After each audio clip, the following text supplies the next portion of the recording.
תבקרי מימין את ממשלת הליכוד, אז יקראו לך בנטיסטית.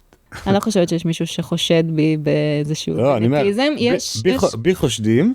כן. אני לא... לא, בי אני מקווה. הצבעתי לו פעם אחת, וזה הטעות כמובן. כן.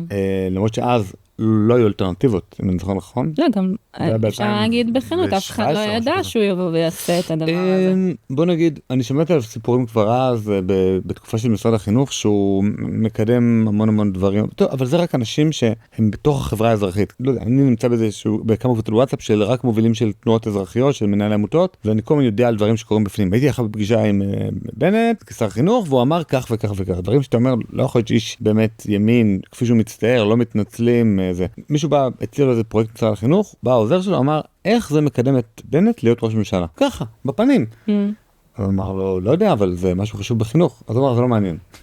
כאילו, אתה אומר, אדם מגלומן. כן. אני אגיד לך מה, בנט זה סיפור עצוב מאוד, ועכשיו גם זה שהוא הולך לחזור לפוליטיקה, זה סיפור עוד יותר עצוב, ודיברנו על שכחה של אנשים, אז גם בנושא הזה.